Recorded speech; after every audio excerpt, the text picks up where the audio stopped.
Ei, coisa boa ter você aqui, que delícia! Vamos para mais um dia, mais um caso, mais um episódio, mais uma pessoa que traz aqui o seu compartilhar e recebe a nossa entrega e a gente deixa tudo disponível para você, porque o objetivo é mudar o mundo e a gente não muda o mundo de um em um, né? Então a gente libera esse conteúdo que sai de dentro da plataforma de alunos para você poder acompanhar e também mudar o seu mundo aí. É essa a nossa expectativa. Escuta só essa conversa. Diga, Engraçado a Andressa. gente, a gente ouvir falar cada mãe com uma história e às vezes a gente já passou por aquela fase, né? Às vezes a gente eu passei por essa situação com meu filho, de você não conseguir respirar, você não conseguir ir no banheiro, você não conseguir ter uma noite de sono, e como diz assim, às vezes você queria um dia de folga, né? E hoje, o que eu sinto falta, eu acho assim, que em algum momento, talvez, essa conexão com ele, assim, se perdeu um pouco, porque, digamos assim, hoje eu sinto dele, não sei em qual momento que eu causei isso, mas hoje eu sinto dele uma dependência nos amigos. Ele tem só 8 anos, ele tem só 8 anos, tanto eu como o pai dele, a gente sempre se dispõe a, a estar junto, a querer assistir um filme, a brincar, jogar um joguinho. Eu comprei uma mesa de tênis de mesa para jogar aqui em casa, para a gente ter umas coisas, para a gente poder fazer umas coisas divertidas com ele. Mas hoje parece que nada que a gente queira fazer em família para ele tem graça. Hoje ele quer só os amigos. Eu não sei o que eu fiz, em que momento que isso se iniciou, né? Eu sei que, não sei até que ponto, isso, até a Ana estava falando da questão de chantagem, quando que a criança está manipulando ou não, mas o Matias, ele sempre quis ter um irmão. E até há pouco tempo atrás, eu estava tentando, mesmo com 43 anos, eu estava tentando um segundo filho. Então a gente sempre tinha aquela esperança, e pede para o Papai do Céu, que o Papai do Céu manda. E ele teve várias situações, assim, que ele ficou triste, que ele chorou quando ele sabia que os amiguinhos na escola iam ganhar irmãozinho, e para ele não vinha. E durante muito tempo, assim, eu acho que ele consegue, assim, às vezes, de mim, porque eu não tenho um irmão, porque eu não tenho ninguém, porque eu sou sozinho, porque eu não tenho com quem brincar. Então, assim, ele acaba, assim, tentando, não sei se ele me manipula ou realmente eu fico muito penalizada com a situação dele também. Então, assim, ele está sempre me pedindo para chamar um amigo para vir aqui, para ele brincar. E para nós aqui que nós moramos, só eu, meu marido e ele, longe de toda a minha família, né? A gente mora aqui em Goiás, a gente também fica muito refém, porque às vezes parece que eu estou implorando para as pessoas deixarem as crianças virem brincar, e às vezes também, assim, eu não sinto muita reciprocidade entre as pessoas, assim, aqui, sabe? Então, às vezes eu tento buscar ele e falo, Matias, vamos fazer uma tarde em família, vamos jogar um joguinho com o papai, vamos fazer uma coisa nós três. E parece que em algum momento isso se perdeu, porque ele simplesmente diz assim, não, só nós três não tem graça, eu quero uma criança para brincar comigo.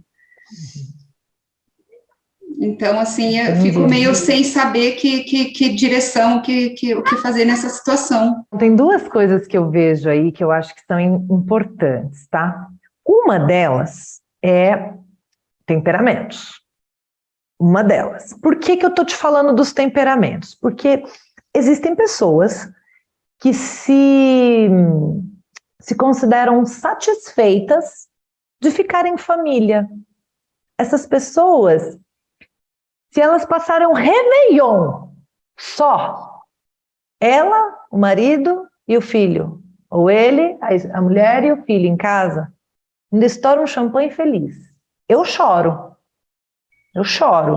eu deprimo. Se eu passar o final de semana inteiro só nós três, eu deprimo, fico chateada. Já aprendi a lidar. Com quase 40 anos, estou começando a conseguir, sabe? Mas já sofri muito na minha vida, porque final de semana é galera, é sair, é curtição, puta, não é ficar em casa jogando um joguinho de tabuleiro só a gente, entendeu? Então, uma questão eu acho que é temperamentos, que eu acho que vale até olhar com esses olhares, sabe? Que talvez não é só o ficar em família, é o que você está propondo também. Se fosse em família, mas fazendo um rapel, pulando na cachoeira, talvez ia dar certo também, mesmo que fosse só vocês, entendeu? Então, eu acho que vale você dar uma sondada nesse ponto, porque senão a sua interpretação é: nossa, parece que a família não é suficiente, parece que não gosta de ficar só com a gente, mas na verdade não é isso, na verdade a necessidade dele é de coisas mais legais, mais divertidas, mais animadas, mais, ele precisa de mais, ou de mais atividade, coisas mais intensas, tá? Então, esse é um ponto que eu acho que é legal testar, avaliar, ver se faz sentido, porque eu estou jogando aqui também, né? Mas para você agora, no decorrer dos dias, vai olhando e lembrando disso. Lembra disso? Não, faz todo sentido a questão. Eu, quando era criança, também não gostava de ficar sozinha com a família, eu gostava dos amigos. Eu aprendi, tá? Isso foi um aprendizado, assim. Na adolescência, então, meu Deus, cada final de semana que eu não saía, parecia que eu estava morrendo. Minha vida ia acabar amanhã, hoje é sábado e eu não estou saindo, sabe? Tipo assim, era desesperador. Assim, eu fico com pena do meu pai, da minha mãe. Eu fico com pena até do meu marido de conviver comigo um bom tempo da vida, que eu não tinha consciência sobre isso e que eu só demandava e só ficava... Agora eu tô bem mais light, assim, bem mais tranquila, mudei bastante, mas enfim. É interessante, é um ponto a se ter em consideração. O outro ponto, eu queria saber, o que aconteceu com a tentativa da segunda criança? Acabou? Desistiu? Ou ela ainda está acontecendo? Como é que está isso? Eu acho que eu desisti. Na verdade, assim, esse ano ainda eu estava tentando, aí eu fui procurar eu já fiz uma fertilização in vitro. Na verdade, assim, o Matias, antes dele, eu fiquei 9 anos tentando engravidar. Eu não conseguia engravidar, e ele veio, assim, ele é meu milagre, meu primeiro milagre. E desde que eu tive o Matias, há 8 anos, eu não consegui engravidar do segundo filho. Aí eu cheguei a fazer fertilização, eu fiz inseminação, fiz fertilização, e não deu certo. E agora, mesmo assim, eu tinha procurado um médico, aí ele me falou da questão da idade, que depois dos 40 anos, a chance que você tem de ter um filho com deficiência já é muito grande. Outras coisas, assim, né? E com a minha situação atual, eu e o meu marido, eu tinha 4% de chance de engravidar numa FIV. E daí eu tinha decidido, conversei com meu marido e falei, não, vamos tentar mesmo com 4%, porque falei, se Deus quiser mandar para a gente um filho com 4%, nem que seja um, ele manda.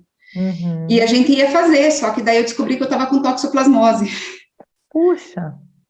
E era bem recente, quando o médico pediu os exames preparatórios, eu descobri que estava com toxo, e daí eu tinha que esperar um bom tempo, assim, né?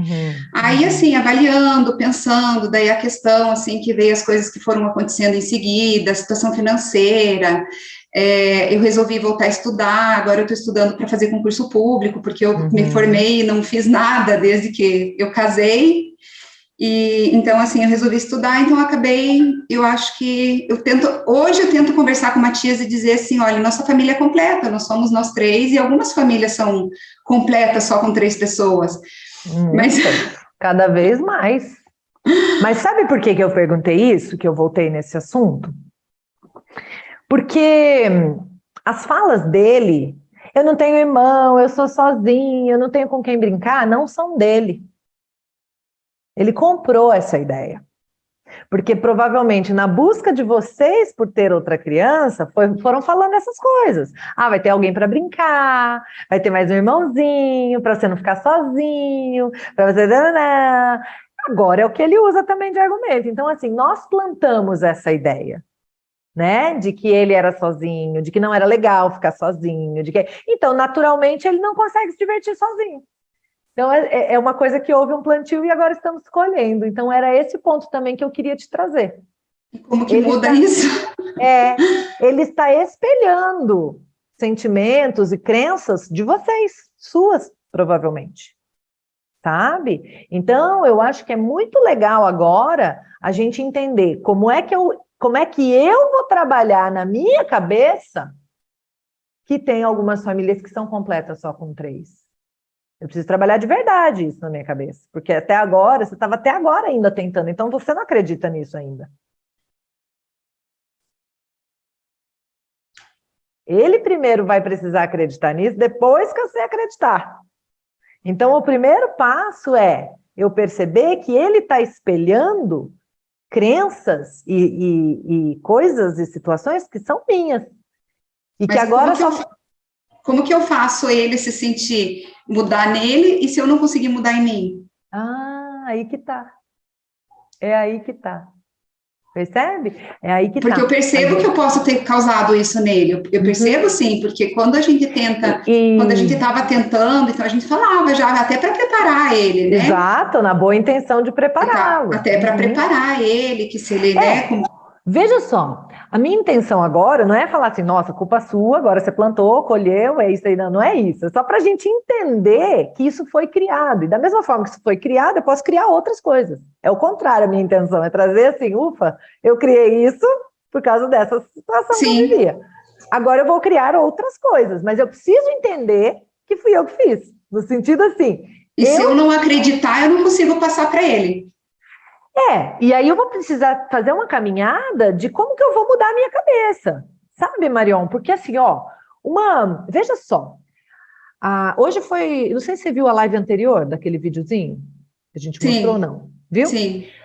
Nós estamos voltando de novo para o mesmo ponto que é muito legal, que é muito interessante, que é aquela pessoa que foi filha adotiva. Até aquela altura, quando estava contando para a filha sobre a sua condição de filha adotiva, ainda tinha para si a história, a versão que ela tinha na cabeça dela era: a minha mãe não me quis. A minha mãe não me quis. Porque você concorda comigo que uma mesma situação podem ter 200 versões diferentes? A mesma situação. 200 versões. Das 200 possíveis, ela continua com essa: a minha mãe não me quis. E essa é a versão mais favorável de uma história de uma pessoa que teve uma família adotiva? Provavelmente não. Né? Mas como é que eu chego em outras versões? Às vezes em conversas como essa, que nós estamos tendo aqui agora. Às vezes eu vou precisar de mais ajuda. Às vezes eu vou para terapia, às vezes eu vou para... Mas eu preciso encontrar outras versões que me favoreçam para as circunstâncias que a vida me coloca. Aí, quando eu me acomodar com essa versão outra, tá? Quando eu me acomodar com essa versão outra, eu não vou precisar nem me esforçar. A minha criança, ela vai começar a absorver essa outra versão, porque vai ser a minha verdade e eu vou começar a falar sobre ela. E ela vai me ouvir contando para alguém, quando eu contar para alguém que não deu certo, eu já vou passar essa versão nova. Porque é isso que a gente faz, tá? Só que a gente não dá conta do processo. Eu estou aqui trabalhando com a gente, o processo que acontece por trás das nossas situações, mudanças de crença. Então, você, diante da situação que você está vivendo, você pode contar para alguém: ai, que pena, não deu certo, eu queria tanto, e o meu filho vai continuar sozinho. E é isso que ele vai absorver. Mas eu também posso falar assim: peraí, tem outras versões dessa história. Tem outras. Eu posso olhar para outras formas de enxergar isso, assim, sabe? Pode ser que a vida queira de mim uma entrega que com outro filho, com outra criança, eu não ia conseguir fazer. Né? Então eu vou estudar para fazer concurso porque eu quero fazer uma entrega nessa área aqui, que eu me formei e ainda não atuei. Eu tenho esses frutos para entregar ainda para a vida. Sabe? E que se eu tivesse mais filho, provavelmente eu não ia dar esses frutos aqui. E a vida quer de mim isso aqui agora, é isso que ela está me direcionando, é isso que ela está me pedindo. Sabe? Então, se eu começo a enxergar isso, é isso que eu vou transbordar, é isso que eu vou exalar, é isso que eu vou... E é que a minha criança também vai absorver. Né? É bom, quando a gente tem uma situação mais enxuta, a gente alcança mais oportunidades também, porque também custa quando você tem mais... Né? Quando você tem mais um filho, você trabalha menos, portanto, você produz menos riqueza, dinheiro, grana, e você tem menos tempo também. Com um filho só, você produz mais e gasta menos, só tem um. Então você tem condição de acessar outras coisas. Para mim, assim, para me conformar, assim, com essa situação de não conseguir, assim, foi bem difícil, assim, sabe, Isa? Porque a minha família, eu vim de uma família muito grande. Meu pai eles eram em 14 irmãos, eu tenho 5 irmãs, então a gente é daquela coisa, assim, de festa de família, de tudo reunido, da galera. Então, assim, eu pensava muito nele também, sabe? Do futuro, dele, né? Não ter um irmão, não ter um sobrinho, né? Então, durante um tempo até, eu pensei mais nele do que em mim, mas eu sempre quis ter o segundo filho. Que é uma roubada também, isso aí, né? Ter um outro filho por causa dele. Não, eu sempre quis, Isa, eu sempre quis ter o segundo filho, mas teve um bom tempo, assim, que eu pensava, assim, que eu queria que ele tivesse uma família, que ele tivesse... Eu sou mãe de filho único e eu compartilho muito desses pensamentos que você está falando. Isso vai e volta na minha cabeça, assim, é isso mesmo, vai ser, ele não vai ter, se ele casar com uma filha única, os filhos dele não tem primo, não tem tio, é isso mesmo, né? Isso também vem na minha cabeça. Ou então, pior ainda, né, casa com uma pessoa que tem uma família bem grande, a vida lá é bem mais divertida do que aqui. Ah, então tem medo também. Aí não dá bola para a mãe mais, para o pai. Olha as coisas que tem por trás, Marion. É interessante essas crenças são interessantes, que rimam com limitantes também. Não, eu vou tratar isso. Mas, amor, olha só, o que eu acho que é muito importante a gente entender aqui. Tem outra coisa também, não tem só jeito de ter filho biológico, né, Marion?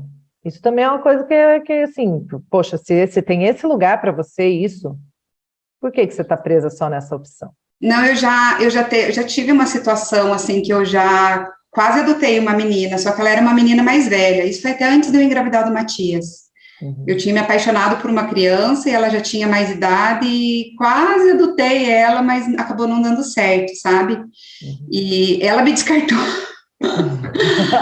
Ela me descartou porque ela achou uma família mais interessante na época. Olha... E eu acho que ele foi até um livramento de Deus, assim. Hoje em dia, eu só pegaria se fosse uma criança bebê, porque eu acho, assim, que seria muito difícil até chegar para o Matias com uma criança grande e dizer assim, ó, agora toma sua irmã, né? Então, teria que ser um bebê. Então, até passa pela minha cabeça, só que eu sei que a espera também é muito longa para um bebê hoje em dia no Brasil. Às vezes a gente se surpreende também, mas assim, é uma opção. Se a coisa é tão assim para você, talvez seja o caso, sabe, de avaliar, né? Uhum. Eu acho importante. Mas o que é um fato é que a gente precisa acomodar as ideias na cabeça, assim.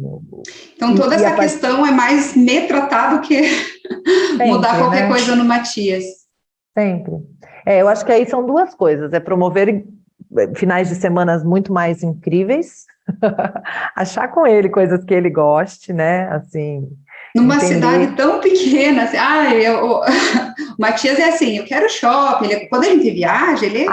shopping não, mas assim, coisas de andar a cavalo, e fazer rapel, achar alguma coisa que tenha de mais... dinâmico, é mais disso, assim, sabe? Uhum. Shopping é legal para ir pro cinema e tal, mas... Não, mas aqui não tem nada, nem rapel, nem shopping, nem nada. Onde vocês estão, da onde tem? Quanto tempo? É longe? Oi? Vocês estão há quanto tempo da onde tem as coisas? 450 quilômetros. Longe pra caramba. 450 quilômetros da primeira cidade que tem aeroporto, que tem shopping. Quantos habitantes tem onde você está? 60 mil. Querida, eu acho que é isso. Eu acho que assim, precisa achar jeito de ser mais dinâmico, mais divertido. Vamos ter que usar aí a criatividade, né? Mas ir trabalhando essa acomodação dessa circunstância em você e também com ele. Tipo, vamos sentar juntos e fazer uma lista de coisas boas de sermos uma família só nós três? Porque tem. De outro lado, olha só como as pessoas são tão diferentes, né? Eu morro de medo de engravidar. Morro de medo. Tenho pavor da ideia. Olha como as pessoas são diferentes. E eu só estou te contando isso justamente para você perceber que existe outra forma de ver. E que conjuntos de crenças será que eu tenho Então, me ajude me falando, Isa, as vantagens de você ter um filho único, então, até para me dar uma luz. Vamos lá. Eu posso citar uma grande lista. A primeira delas, Marion, a gente resgatou a nossa autonomia com um menino de 8 anos e eu com um menino de 11 anos, né? Eu tenho de volta a minha autonomia. Eu tenho condições agora de fazer várias coisas que quando eu tenho um bebê eu não posso e demora muito para eu poder. Tá? Uhum. Então, poder botar as asas assim, ó, aquecer, sabe quando a águia vai voar e ela faz assim, daquela alongada primeiro, para depois ela voa. Eu tô nessa fase, assim, tô achando que eu tô podendo já botar as asinhas para alongar, ó, tô planejando fazer uma viagem de 20 dias para a Europa. Ai, que maravilha. Porque eu vou fazer lá uma série de coisas, e maluca, não tinha dinheiro para ir agora, resolvi que eu ia, graças a Deus eu tenho uma rede linda de pessoas que nem vocês que gostam de mim, e eu falei, posso ficar na sua casa? Posso ficar na sua casa? Enfim, uma doideira, que essa parte eu não vou nem entrar no detalhe. Mas estou indo. Por quê? Porque o meu menino tem 11 anos, se tivesse 11 meses eu não ia. Nem 1 ano e 11 meses, nem 2 e 11 meses, nem 3 e 11, nem 4 e 11, nem 5 e 11, nem 6 e 11, nem 7 e 11, nem 8 e 11, né? Então, essa é uma enorme, tá? Enorme. Outra é as questões práticas da vida mesmo, grana. Então, assim, eu vou poder proporcionar para esse cara um monte de coisa que se fosse 2 caras eu já não ia conseguir. Um monte de coisa. Oportunidades na vida mesmo, de aprendizado, de ensino, blá, blá, blá, vários, né? Vários. Outra coisa, quando eu tenho uma criança, eu tenho que lidar com as demandas dela. Quando eu tenho 2, eu não tenho 2 demandas. Eu tenho a demanda dessa, a relação entre essa e a relação dessas 2 com o pai, que sou eu que medio também. Eu ajudo o pai, ajudo a criança, ajudo esse encontro. Então, assim, cara, eu vou gastar energia tão grande dando conta disso aqui.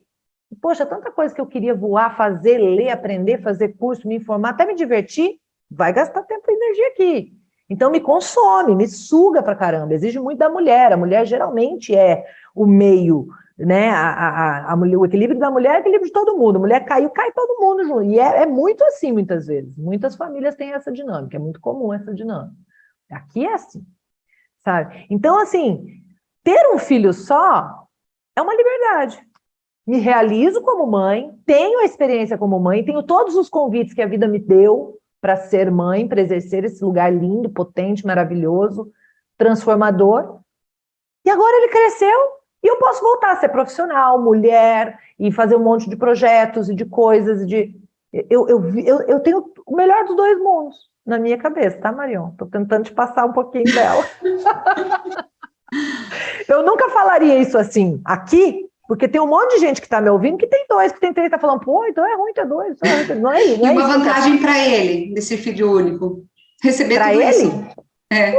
Não vai ter que dividir nada com ninguém, tem tudo só para ele, só alegria. A hora que ele quer ir embora, você vai embora, porque não tem irmão para reclamar. Pode escolher as pessoas por afinidade, não é obrigada a conviver com ninguém. Você pode contar um monte de coisa para ele, só toma cuidado quando aparecer. Ele esses dias chegou da escola dizendo que ele só tem ele e mais um que são filhos únicos, né? Aí ele chegou contando, mamãe, esses dias eles fizeram um negócio lá na sala, eles falaram que eu sou muito sortudo, porque ninguém queria ter irmão. A gente precisa mostrar isso para eles, né? Porque às vezes quando a gente pensa no irmão, e ele também, talvez por influência nossa, né, deve estar idealizando, que deveria ser lindo, brincadeira toda. Mostra os irmãos se pegando. Precisa o vídeo, porque sim, às vezes, dependendo do que vem, porque a gente nunca sabe o temperamento que vem, às vezes dá afinidade, vai brincar e brigar mais ou menos o mesmo tanto. Às vezes não dá afinidade, vai brigar mais do que brincar. É verdade. Sabe? Então, assim, é muito importante que a gente veja o outro lado. Senão a gente fica cego e fica idealizando uma coisa que nunca ia ser verdade. Não sei se eu te ajudei, mas é por aí. Muito. Que bom. Muito, Isa. E, esse negócio de olhar muito mais para a gente do que, às vezes, o que você acha que está sendo um problema ali em relação à criança é muito mais nosso do que deles, né? Exato. Né? E olhar mesmo, vamos perguntar para ele, vamos planejar o que nós vamos fazer, o que é legal para você, o que você gosta de fazer, e vamos caçar coisa legal para fazer, inventar se for preciso, né? Mas E talvez também se abrir um pouco mais para os amigos. Porque aqui em Porangatu não tem muita coisa. Por isso que eu digo assim, que eu comprei a mesa de tênis de mesa, nós temos muito piscina, legal. Nós temos piscina em casa, então eu digo, vamos para a piscina, você e o papai, vamos fazer uma brincadeira. Então, mas esse ambiente de mesa, de tênis de mesa e piscina, Marion, já vejo uns 4, 5 amigos ali. Então, eu acho que também essa questão dos temperamentos aí, eu acho que talvez seja legal, assim, sabe? De pensar. Se ele realmente, talvez ele precise de mais pessoas. E por que isso é um problema, entendeu? Eu tô achando que a base de tudo, para fechar nossa conversa... Não, o problema não é ele querer, o problema é a gente ficar refém, porque nem sempre as pessoas permitem, nem sempre as pessoas querem. E aí você tem que combinar com ele. Ó, filho, nós vamos tentar. Não deu, nós vamos fazer nós 3, sabe? Assim, já deixar o negócio meio, né? Então tá bom, você quer, nós vamos tentar. Mas você sabe o que eu acho, que é a última coisa que eu quero falar, depois quero ouvir a Márcia pra gente fechar? Eu acho que você tem medo de perder o seu menino. Porque ele vai ficar numa família super legal e vou perder meu filho, vai achar uma família cheia de gente. Porque os amigos, ele gosta mais dos amigos, não se satisfaz só ficando com a gente. Esse é um ponto que eu acho que você precisa trabalhar. Porque enquanto você ficar alimentando esse medo, você não vai estar segura, você não vai estar inteira. E aí, quando eu não estou inteira, não estou segura, aí que ele vai mesmo, porque daí ele sente essas coisas assim, e isso não é prazeroso, isso afasta, isso distancia, isso não é... Entende? É aflitivo. Então, assim, eu tenho que trabalhar que, assim, é meu esse menino. É meu para sempre. Não tem que ter medo. Não tem que ter medo. Eu tenho que só curtir. Porque quando eu curtir, ele vai gostar de estar comigo. Nossa, Isa, isso foi maravilhoso. Gratidão por tudo, viu? Linda, graças a Deus. É isso, gente. Vamos juntos, cada um buscando o que consegue extrair para si, para sua realidade, para o seu momento, para sua vida, com filho, sem filho, com adultos, com crianças. A gente pode usar esses aprendizados para muitos contextos da nossa vida. É só ter um pouquinho de flexibilidade e fazer alguma adaptação, que a gente usa esse aprendizado em muitas áreas da nossa vida, viu? Um beijo, gratidão sem limites por acompanhar. Te espero nas redes sociais. @isa.minatel no Instagram, no TikTok e youtube.com/isaminatel para você se inscrever e acompanhar tudo que a gente disponibiliza lá. Muita transformação de forma gratuita nas redes, viu? Um beijo, fica com Deus, até a próxima. Tchau!